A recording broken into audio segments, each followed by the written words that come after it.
প্রশাসন দোষর মুক্ত করার হুঁশিয়ারি উপদেষ্টা আসিফ মাহমুদের তথ্য দিয়ে সহযোগিতার আহ্বান, রাজনৈতিক দল গঠনের ইঙ্গিত।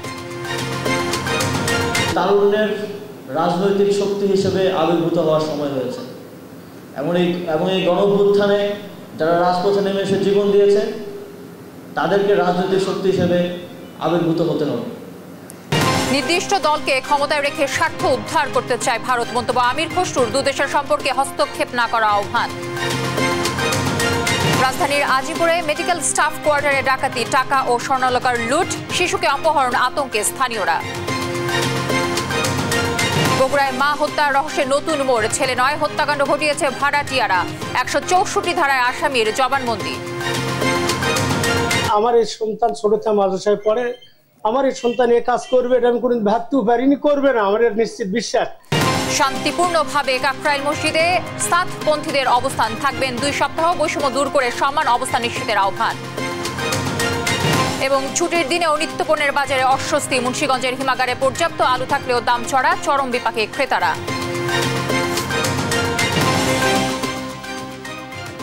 দর্শক, সংবাদ রাতে শুনছিলেন একেএস টিএমটি বার সংবাদ শিরোনামগুলো, সঙ্গে থাকছে আমি তানজিয়া জুথি।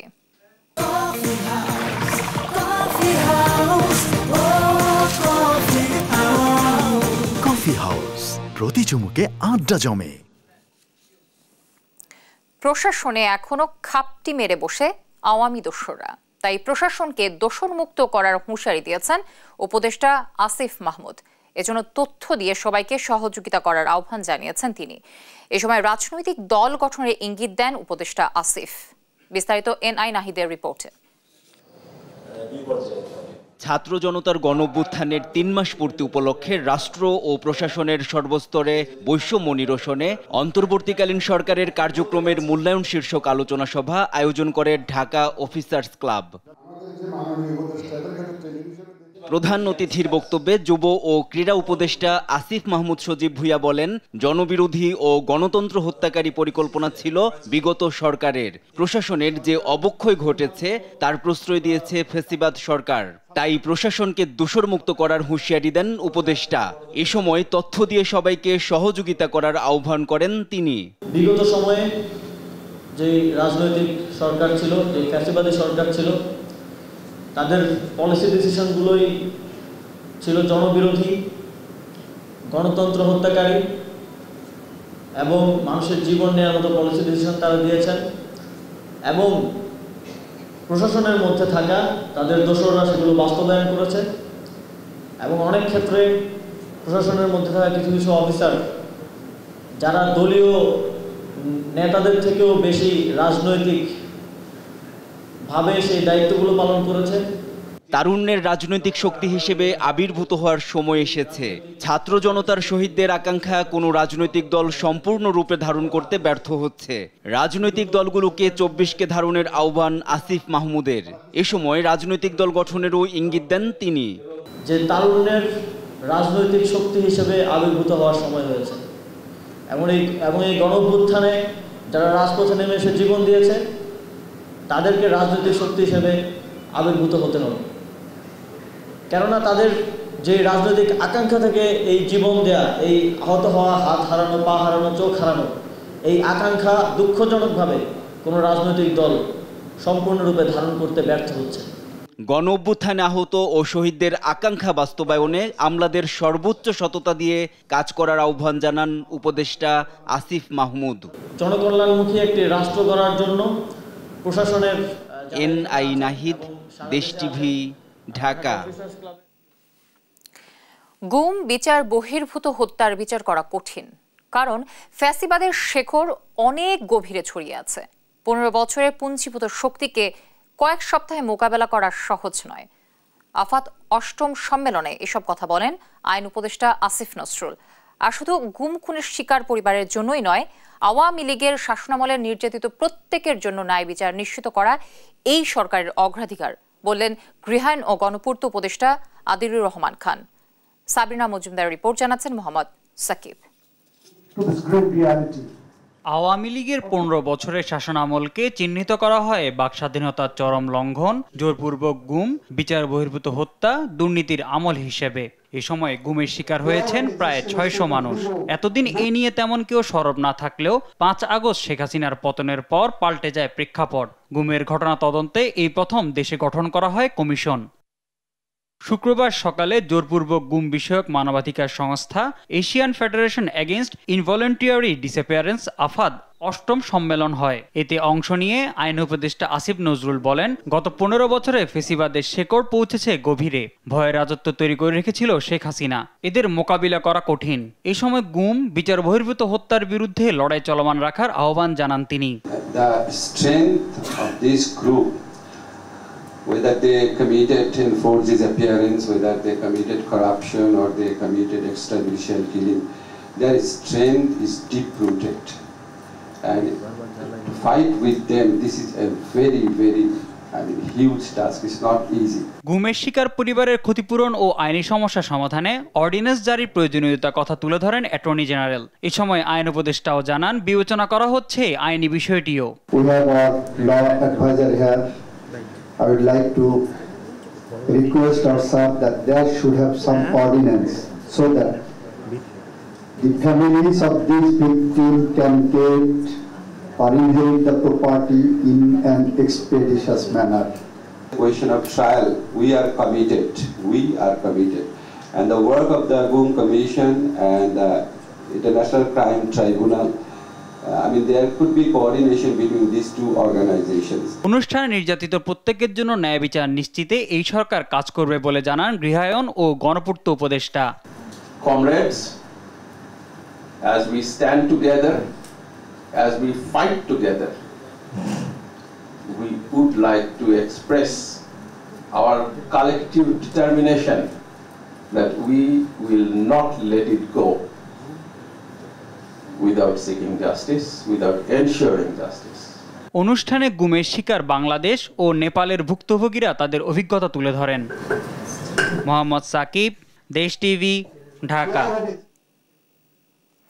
রাজধানীর আজিমপুরে একটি বাসায় ঢুকে মালামালের সঙ্গে একটি শিশুকেও নিয়ে গেছে দুর্বৃত্তরা। ওই বাসার সাবলেটে ভাড়া থাকা এক নারী বহিরাগত কয়েকজনকে সঙ্গে নিয়ে শুক্রবার বাড়িতে ঢুকে এ ঘটনাটি ঘটিয়েছে। পুলিশের লালবাগ বিভাগের ডিসি জসিম উদ্দিন বলেন, শিশুটির মায়ের নাম ফারজানা আক্তার। তিনি স্বরাষ্ট্র মন্ত্রণালয়ের সুরক্ষা সেবা বিভাগে চাকরি করেন। আজিমপুরের লালবাগ টাওয়ারের পাশের একটি বাসায় ভাড়া থাকেন। লালবাগ বিভাগের ডিসি জানান, ফারজানার বাসায় সাবলেট থাকেন এক নারী। শুক্রবার সকাল 9:30টার দিকে ওই নারীর সঙ্গে আরও 3 জন বাসায় আসেন। পরে তারা ফারজানার সঙ্গে বিবাদে জড়ান। এক পর্যায়ে তারা ফারজানাকে চড় থাপ্পড় দেন। পরে তার বাসার মালামাল নিয়ে যান। মালামালের সঙ্গে দুর্বৃত্তরা ফারজানার শিশু সন্তানকেও নিয়ে যান। সকালে আমি যখন যেটা জানছি যে বাচ্চা অনেক জোরে কান্না করে উঠছে, তো কান্না করে উঠলে বাচ্চার সঙ্গে সঙ্গে বাচ্চার মাও কান্না করে উঠছিল। ওঠার পরে কিছুক্ষণের মধ্যে আবার কান্না থামে গেছে। তো আমি ওই কান্না শুনছিলাম আর কি। শোনার পরে তো সেই আমি আর কিছু মনে করি নাই। পরে প্রায় 10 মিনিট বা 5-7 মিনিট পরে যখন আমাকে উনি খাটের উপর উঠে জানালা দিয়ে ডাকছে, চাচা এদিকে তাড়াতাড়ি আসেন, আমার বাচ্চা নিয়ে গেছে। বগুড়ায় গৃহবধূকে হত্যার পর ডিপ ফ্রিজে রাখার ঘটনায় নতুন মোড় নিয়েছে। এ ঘটনায় অভিযুক্ত মাবিয়া আক্তার ও 2 সহযোগীকে গ্রেফতারের পর রহস্য উন্মোচন করে পুলিশ।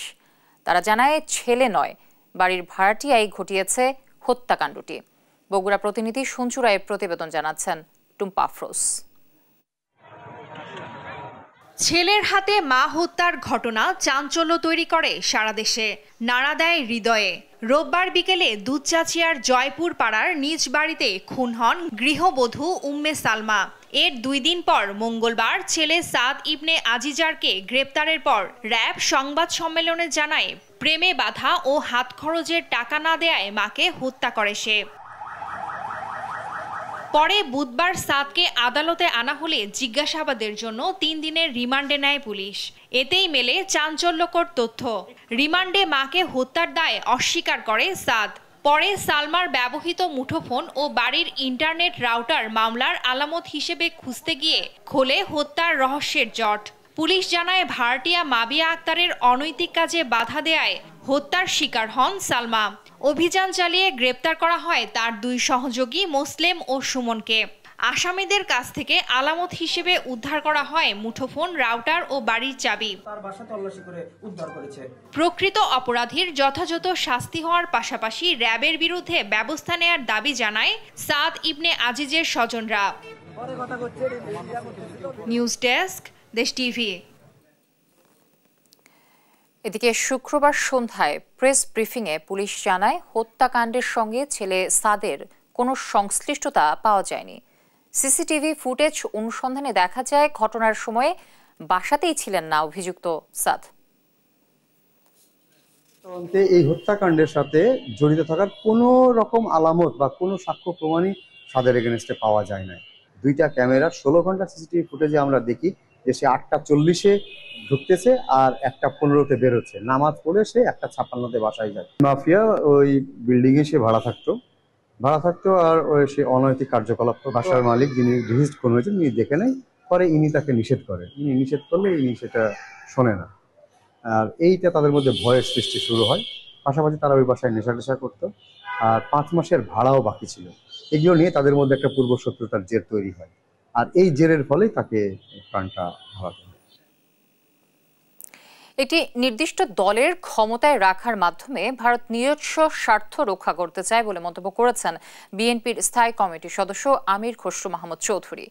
বলেছেন, পারস্পরিক সম্মান বজায় রাখার পাশাপাশি অভ্যন্তরীণ বিষয়ে হস্তক্ষেপ না করলে বাংলাদেশ ভারতের সম্পর্ক টিকে থাকবে।